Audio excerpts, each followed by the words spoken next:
Olá, está começando o DC Notícias Web e você também pode acompanhar conosco através do QR Code que está no canto da tela. Veja agora os destaques dessa edição. Primeiro encontro Gestão do Conhecimento Mais que Energia na Itaipu Binacional. UPA Morumbi está fechada para reforma e ampliação. Núcleo Territorial da CIF fará uma pesquisa no Porto Meira para melhorias e estratégias no comércio. O DC Notícias Web está começando.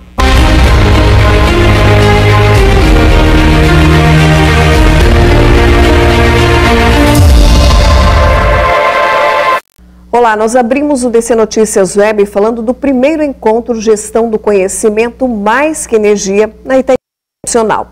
O primeiro encontro Gestão do Conhecimento Mais que Energia contou com a participação de representantes de universidades corporativas de outras empresas, como a Petrobras, a NBPar, que apresentaram suas estratégias de gestão e difusão do conhecimento, educação corporativa e pesquisa e inovação. A Itaipu relançou a iniciativa em uma solenidade no auditório Integração, na Central Hidrelétrica Itaipu. O objetivo é aperfeiçoar a gestão do conhecimento, produzindo nas várias atividades desenvolvidas pela Binacional, como ações nas áreas técnica e ambiental, entre outras. A Universidade Corporativa já existe na estrutura formal da Itaipu. O que nós estamos fazendo é dar braço, perna, orçamento, equipe para que ela possa funcionar.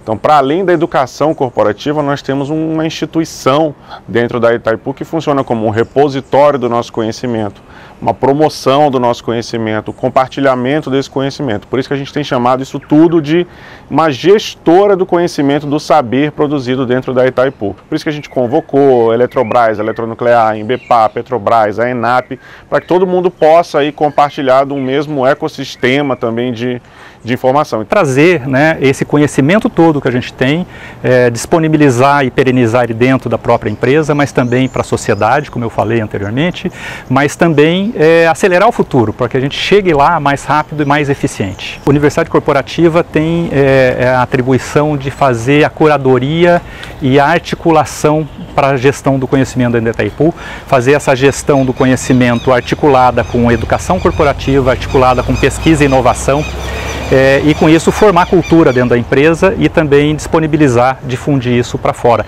E como uma responsabilidade à parte, é a própria questão da imagem institucional da Itaipu, para se colocar como uma das empresas mais avançadas que tem no Brasil em hidroeletricidade, na gestão sustentável de territórios, pensando no desenvolvimento sustentável e acelerando o futuro. A UPA Morumbi está fechada para reforma e ampliação. Os trabalhos começaram essa semana. A unidade de pronto atendimento Dr. Walter Cavalcante Barbosa já está com os tapumes instalados e as obras de reforma começaram esta semana. As mudanças na estrutura pretendem melhorar o ambiente de trabalho para os servidores e dar mais qualidade ao atendimento aos pacientes. O investimento é de mais de R$500 mil. Na semana passada a gente mudou, a gente teve também que retirada de equipamentos, teve equipamentos que demandam um esforço grande para retirada. A equipe já está trabalhando lá, teve a nossa equipe, inclusive ontem também, a nossa equipe de manutenção lá no prédio. A gente fez uma intervenção no prédio, na parte de telhados, que não ocorresse prejuízo ao atendimento.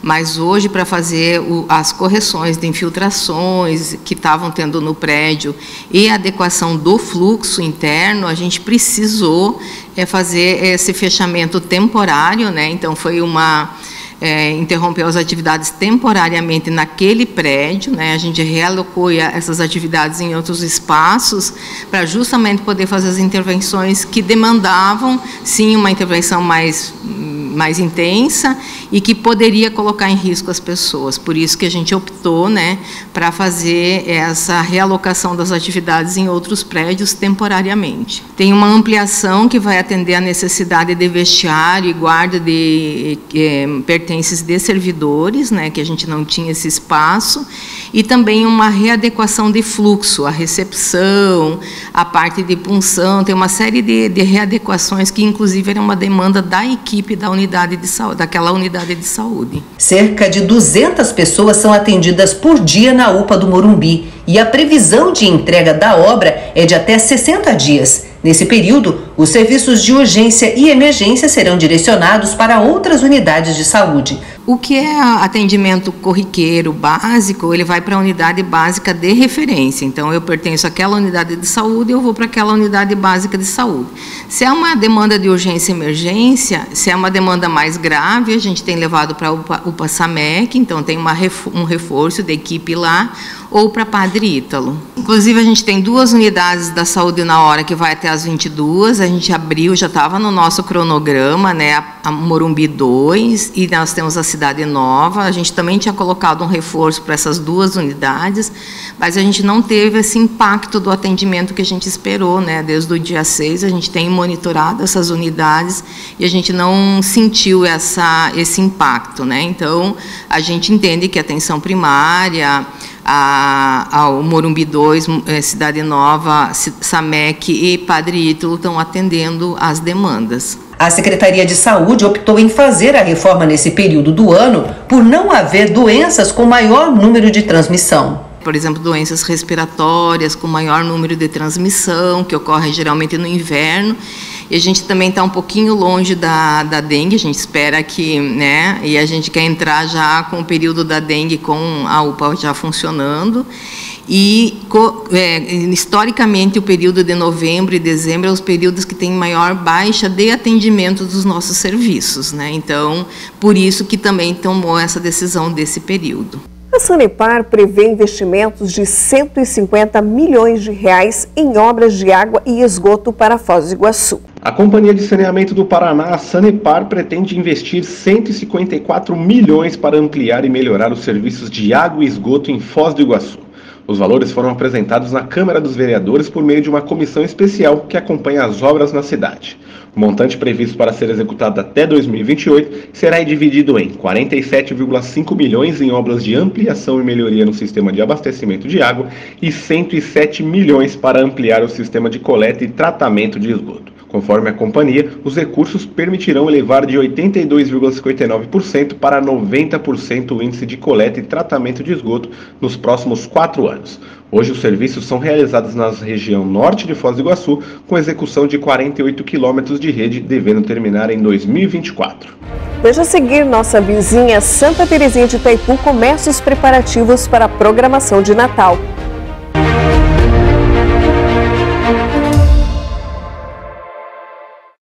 Presente para transformar o futuro.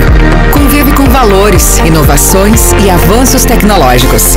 O colégio valoriza as conquistas e a evolução do aluno, incentiva o empreendedorismo e conecta o mundo com programas internacionais. Colégio Monjolo, completo e cada vez melhor. Trabalho que dá resultado.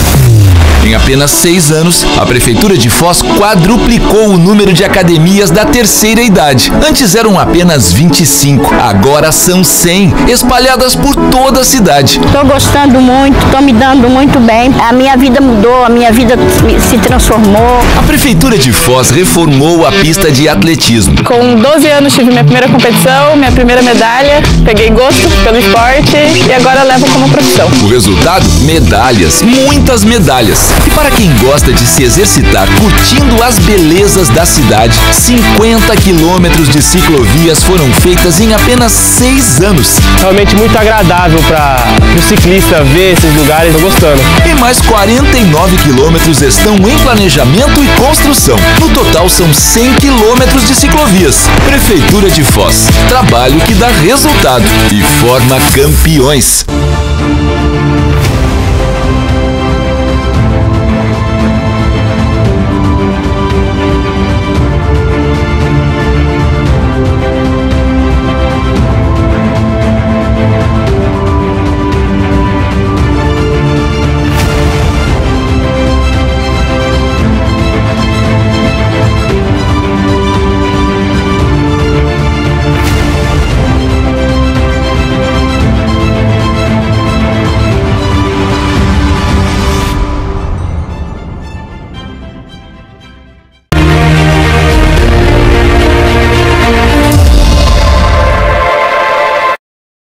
O valor do IPVA 2024 será mais baixo para 60% da frota paranaense, para quase 2,7 milhões de veículos, ou cerca de 60% da frota.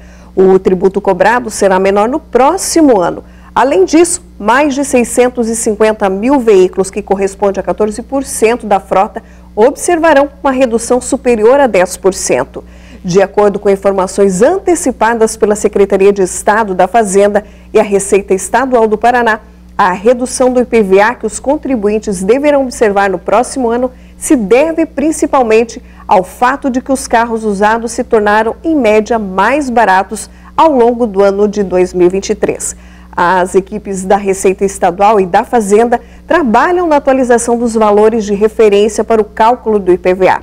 Nesse momento, tomam como base a primeira versão da tabela de valores elaborada pela Fundação Instituto de Pesquisas Econômicas, a FIPE, como dados regionalizados para o Paraná.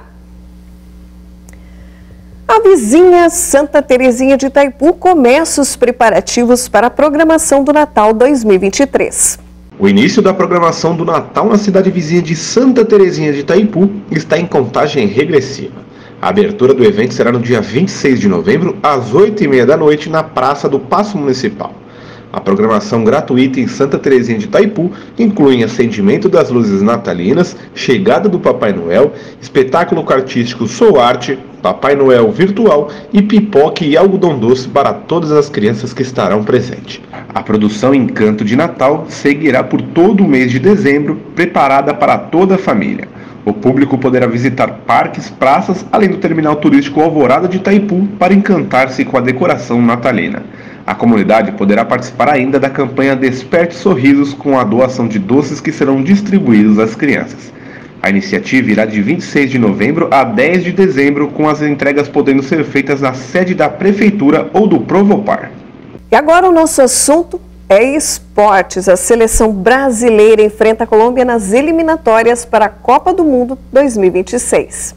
A seleção brasileira já está na Colômbia. O duelo com os colombianos está marcado para as 21 horas no Estádio Metropolitano Roberto Melendez, em partida válida pela 5ª rodada das eliminatórias para a Copa do Mundo de 2026.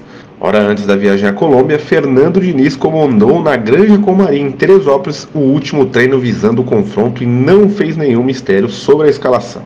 O Brasil entra em campo com Alisson, Emerson Royal, Marquinhos, Gabriel Magalhães e Renan Lodge, André, Bruno Guimarães, Martinelli, Rodrigo, Vinícius Júnior e Rafinha. Será a 4ª partida da seleção brasileira em Barranquilla. Nas outras 3, foram 2 empates em 0-0 e 1-1, sob o comando do técnico Tite nas eliminatórias da Copa do Mundo da última temporada. E em 2003, a única vitória da seleção brasileira, com gols de Ronaldo e Kaká, sendo ainda o técnico Carlos Alberto Parreira. A seleção tenta voltar a vencer após passar em branco na data FIFA de outubro, com empate em casa com a Venezuela e derrota para o Uruguai em Montevidéu. Para os compromissos de novembro, Diniz tem desfalques importantes por lesão, como o goleiro Ederson, o lateral direito Danilo, o volante Casemiro e, claro, o craque Neymar. Com 7 pontos, a seleção ocupa a 3ª colocação na competição, atrás dos argentinos, que têm 12, e uruguaios, que também têm 7, mas têm 3 gols a mais de saldo. A seguir, pesquisa da CIF pretende melhorar estratégias para o comércio da região sul da cidade.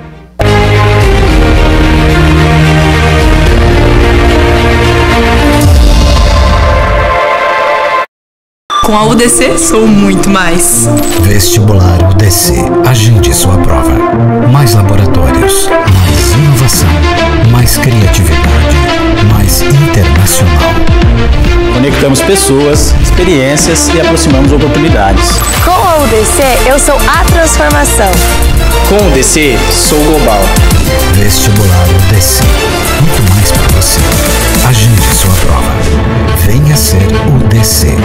Trabalho que dá resultado. Em apenas 6 anos, a Prefeitura de Foz quadruplicou o número de academias da terceira idade. Antes eram apenas 25, agora são 100, espalhadas por toda a cidade. Eu descobri que tem muitas atividades que nos é proporcionado e que muita gente não sabe, e eu tive a felicidade de descobrir isso. Eu não vejo a hora de chegar o dia de terça e quinta para vir para o grupo. Prefeitura de Foz, trabalho que dá resultado.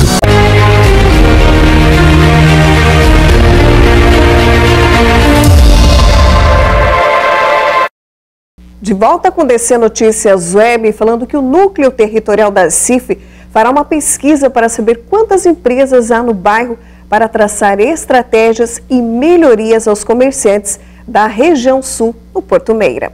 O Núcleo Territorial da Região Sul, em parceria com a ACIF, vai realizar a partir da semana que vem uma pesquisa para identificar a quantidade de empresas estabelecidas no Porto Meira. O objetivo é conhecer o perfil do empresário e dos clientes que frequentam o comércio local. Foi feita uma pesquisa há um tempo atrás, era em torno de 700 e poucos empresários, mas hoje nós queremos fazer esse levantamento para que nós possamos ter exatamente um número para que nós conseguimos trabalhar com esses empresários de uma forma mais assertiva. Fazer um levantamento onde que a gente possa entender como que está, né, as empresas na região, o que esses empresários estão precisando, qual é a forma dessa empresa, é um MEI, é uma empresa já consolidada, ainda não existe um MEI, para que nós possamos auxiliá-los, né, de uma forma mais fácil, entender, porque quando a gente começa a entender o que essas pessoas precisam, é muito mais fácil do que a gente fazer um trabalho sem saber o que está acontecendo na região.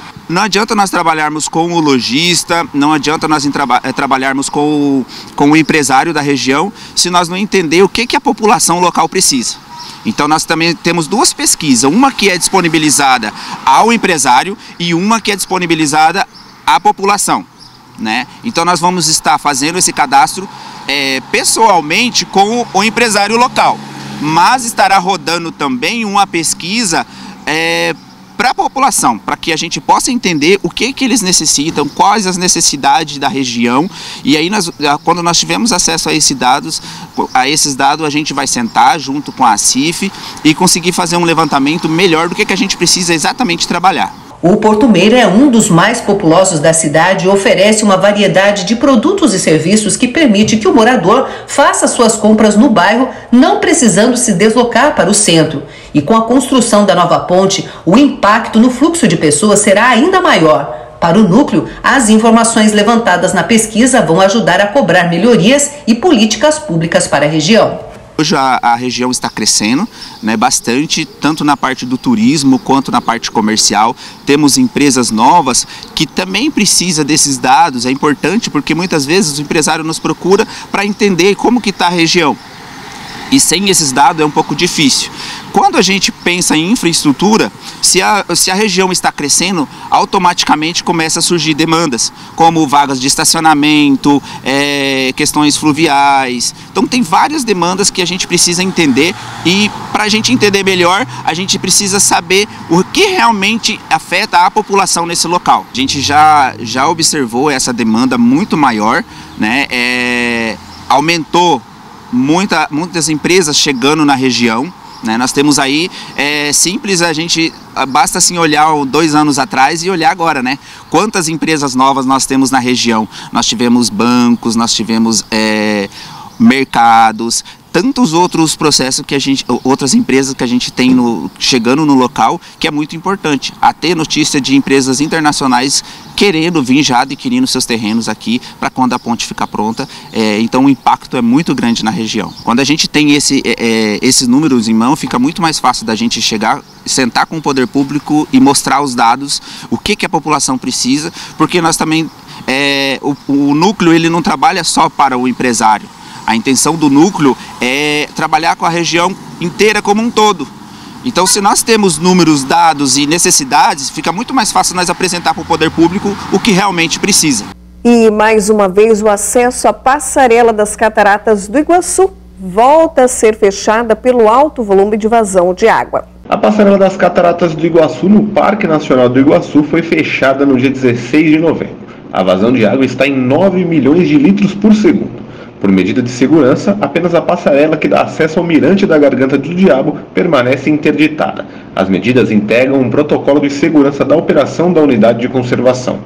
A vazão média de água das Cataratas do Iguaçu é de 1.500.000 litros por segundo. Há cerca de 3 semanas esse fluxo aumentou e permanece muito volumoso. O pico foi no dia 30 de outubro com um registro de 24 milhões de litros por segundo. Desde então, o fluxo oscila e permanece acima da média. A equipe técnica da concessionária Urbia Cataratas, que faz a gestão da visitação do Parque Nacional do Iguaçu, e o ICMBio, que administra a unidade de conservação, seguem monitorando e avaliando em tempo real a situação do Rio Iguaçu na região das Cataratas do Iguaçu. Os mirantes da Trilha das Cataratas e todos os passeios estão liberados. Para visitar o parque, é preciso adquirir o ingresso online pelo site oficial. O DC Notícias Web de hoje vai ficando por aqui, agradecendo a sua companhia e convidando você para as nossas redes sociais oficiais. Até amanhã.